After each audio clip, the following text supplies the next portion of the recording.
The day I realized my parents kept breaking into my apartment wasn't the day everything fell apart. It was the day I understood just how far they were willing to go. I'd come home to lights I never turned on food. I never cooked blankets shaped by bodies that weren't mine. Every corner whispered that I wasn't living alone at all. People think family crosses lines out of love. But what if crossing lines becomes the only way they know how to hold you? Because the moment I finally disappeared, that's when the real story began. I wasn't always this cautious. There was a time I believed boundaries were simple. You draw a line, people respect it. But in my family, a line was just something to step over. Maybe that's why at 29 I still flinched when my phone lit up with my mother's name, or when my father's voice slipped into that soft, guilt-laced tone he used whenever he wanted something quietly surrendered. Growing up, privacy was a fantasy I watched other kids enjoy. My bedroom door might as well have been made of glass. Mom Evelyn walked in whenever she pleased, sometimes humming, sometimes silent, always searching. She'd pick up notebooks, skim pages, ask questions masked as concern. "You hide too much," she'd say, though she never stopped to consider why I felt the need to hide at all. Dad Thomas never interfered. He'd shrug, mutter something about keeping the peace, then let her keep going. Meanwhile, my younger sister Liana lived like royalty in a kingdom built from exceptions. Her room was off limits. Her mess was called creativity. Her mistakes were phases. Mine were warnings. Ours was a house with two sets of rules, one lenient, one suffocating, and I grew up knowing exactly which set belonged to me. So when I finally moved out into a one-bedroom apartment overlooking the Denver skyline, I thought I'd crossed some invisible threshold into adulthood. I bought my own dishes, arranged my bookshelf the way I liked, hung soft string lights that made the evenings feel calmer than anything I'd known. I breathed differently there, slower, deeper, as if my lungs finally trusted the air around them. But that peace didn't last long. The first time Mom let herself in, she acted like it was a surprise visit, carrying groceries she never asked if I wanted. She put on an apron she pulled from her purse, and started cooking like she'd been waiting all week for the chance. Dad settled onto my couch, claiming he just wanted to see the view, though his eyes kept drifting to my mail on the counter. I told myself it was a misunderstanding, an overstep she'd correct once I explained. But explaining to my mother had never changed anything before. It didn't now. Then came the smaller violations. Containers moved. Clothes I hadn't worn in months, suddenly in the laundry basket. A faint imprint on my pillow. Liana borrowing my sweater without asking.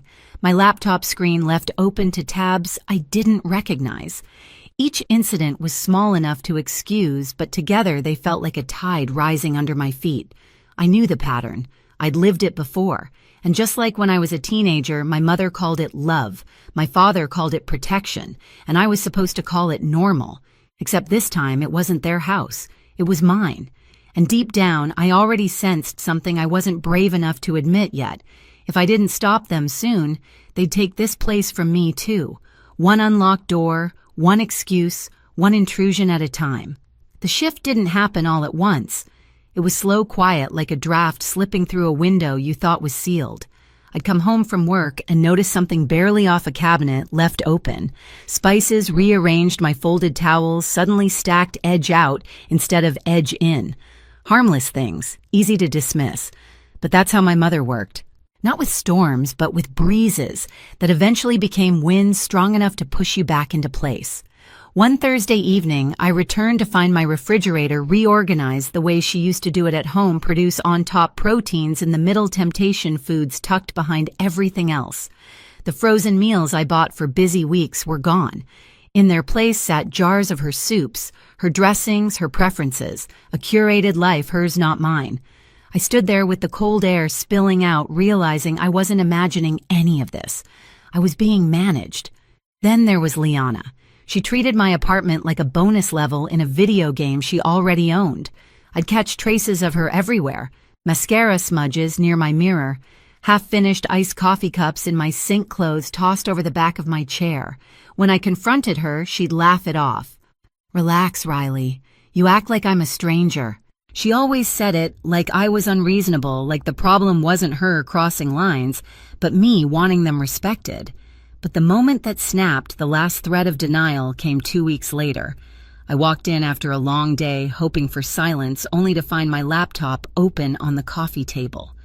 Pages of notes I hadn't written sat on the screen, searches I didn't make, windows I didn't open. And then, as if to leave proof, one of my project drafts sat half-clicked, as though someone had started reading but got bored halfway through. My chest tightened. I called my mom. She picked up immediately. "Oh, sweetheart, don't be dramatic," she said when I asked if she'd been there. "Your landlord let me in. I told him you hadn't been answering me and I was worried." "Honestly, you should be grateful someone's looking out for you." Something inside me iced over. "Mom," I whispered, "you lied to get into my home." "That's not lying. It's concern. You work too hard. You isolate. You need support." Support. That word felt like a trap closing. After we hung up, I sat on the floor, back against the couch, letting the weight of everything settle. Every memory from childhood, the open journals, the monitored texts, the tracked locations flooded back in one suffocating wave. This wasn't new. This was the same pattern, revived and emboldened. The next morning, I couldn't focus at work. I booked a therapy session during lunch.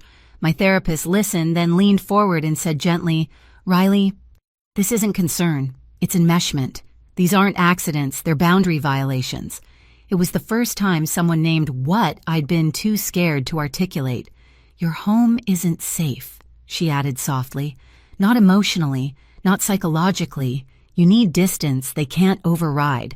I walked out into the cold Denver air with one thought repeating like a heartbeat. If I stay here, they'll never stop. Once the truth settled, the kind of truth that doesn't knock but barges straight through your chest, I knew staying meant surrendering. My therapist's words kept echoing. You need distance they can't override. She didn't mean a conversation or a firmer tone or another doomed attempt at setting boundaries. She meant escape. Real, physical, trace-proof distance. So I did something I never imagined doing. I sat at my tiny kitchen table, opened my laptop, and typed 4 words into the search bar: secure apartment buildings, Denver. Scrolling through listings, I realized how small my world had been. I had spent years believing privacy was a privilege other people got to enjoy. But that night, for the first time, privacy felt like something I could choose. I found a building downtown, keycard access, staffed lobby cameras in every hallway, elevators that required authorization just to move. A place where no one could charm their way inside, not even my mother. I scheduled a tour for the next morning. The moment I stepped into the lobby, I knew. The warm lighting, the quiet hum of air vents, the polished floors reflecting the city lights. It felt like a place built for people who needed walls as much as they needed air. The leasing agent showed me a corner unit with tall windows and a locked balcony. I stood there, imagining a silence that belonged solely to me. I signed the lease before my fear could talk me out of it. The move had to happen in secret. No chance for my mother to guilt me, no space for Liana to turn it into a spectacle. Just action. Clean, irreversible action. Mara and Jonah offered to help the moment I told them, showing up after midnight with hoodies and gloves like we were planning a heist. "Tell me again why we're whispering," Jonah murmured as we taped boxes. "Because if they show up," I whispered back, "I won't be able to leave." We packed everything, clothes, books, kitchenware, quietly, methodically. I left behind anything that felt too recognizable. Mugs my mom bought for my own good sweaters, Liana claimed were hers, until she felt generous. Frames Dad insisted I hang to make the place feel like home. I wanted nothing they could claim. At 2 a.m, the moving truck rumbled softly outside. We loaded my life in the dark, each trip down the hallway feeling like a countdown. When the truck pulled away, I locked the door one last time and slid the emergency key my mother once waved like a badge into an envelope addressed to the landlord. No explanation.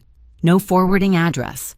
At the new building, the night staff checked my ID, handed me a sleek black key card, and welcomed me by name. That small gesture felt like a quiet revolution. As I stepped into my new apartment, the door clicking shut behind me, one line formed sharply in my mind, so I moved without telling them. Not out of spite, not out of rebellion, but because disappearing was the only way to finally become visible to myself. For the first 3 days in my new apartment, I kept my phone on silent and turned face down. I let the world shrink to the steady hum of the building, the soft echo of my footsteps on hardwood floors, the unfamiliar comfort of knowing every sound inside these walls came from me and only me. I slept without jolting awake. I cooked without wondering who would rearrange my ingredients when I wasn't looking. It felt like oxygen I hadn't breathed in years, but peace in my family never lasted long. On the morning of day 4, I finally flipped my phone over. The screen lit up like a warning flare, dozens of missed calls, frantic texts, voicemails stacked with timestamps only minutes apart. My mother, my father, Liana. Even numbers I didn't recognize, likely neighbors from my old building. Riley answer immediately. "This isn't funny. Where are you? We're coming. Call us. Right now." And then Liana's post on social media, "My sister is missing. Please pray she comes home." Missing. The irony almost made me laugh, but the longer I scrolled, the more I sensed this wasn't just panic, it was spiraling. I set the phone down, trying to slow my breathing when it rang again. Unknown number. Something told me to pick up. "Is this Riley Morgan?" a calm voice asked. "Yes, this is Officer Ramirez with the Denver Police Department.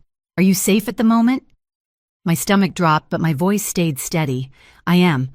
I'm calling because members of your family were involved in an incident at your former residence.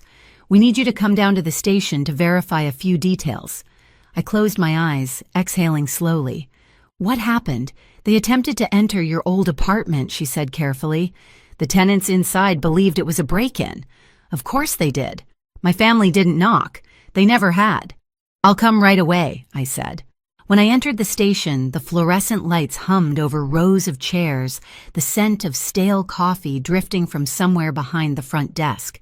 A receptionist directed me to a small conference room, and as I stepped inside, the scene hit me like a slap. My mother sat at the table, mascara smudged, tears streaking her cheeks in uneven lines.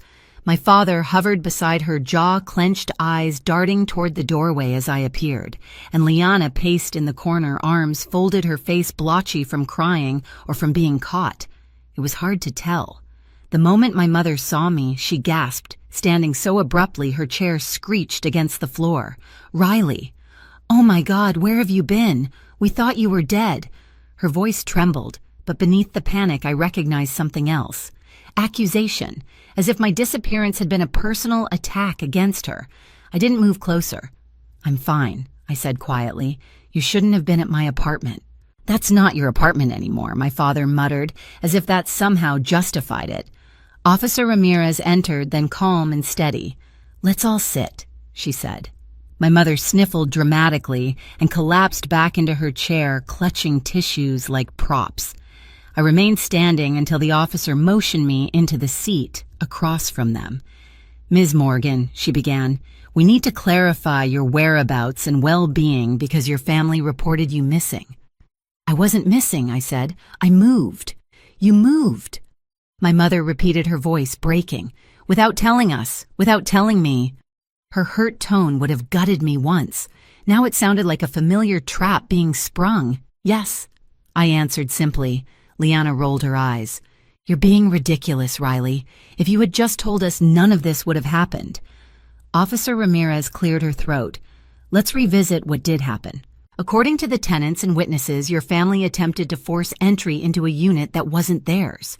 "That's a lie," my mother snapped. "We thought Riley was inside. We were trying to save her." By climbing onto someone's balcony, the officer asked evenly. Liana shifted uncomfortably. I slipped. It wasn't like a break-in. My father rubbed his temple. "We were desperate. Our daughter vanished. What were we supposed to think?"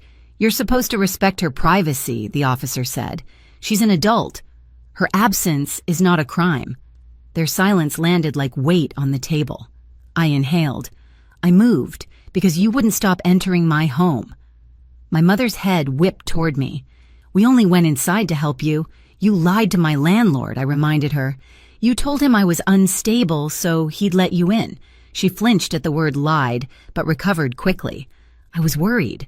You read my things. You reorganized my home. You gave Liana a key." Liana scoffed. "Oh, please. You act like I stole something. You stole my space," I said. "My safe place." Officer Ramirez folded her hands. "Ms. Morgan, would you like to formally document these boundary concerns?" my mother gasped. "Document. She's our daughter." "And you're trespassers," the officer replied calmly, intentional or not. The words hit my family harder than anything I'd said. My father leaned forward. "Riley, come on. We made mistakes, but involving the police—" "You involved them," I said gently, "not me. And let them face the police." The line from my thumbnail, the line that defined everything, settled over the room like a truth none of them could escape. My mother's lips trembled.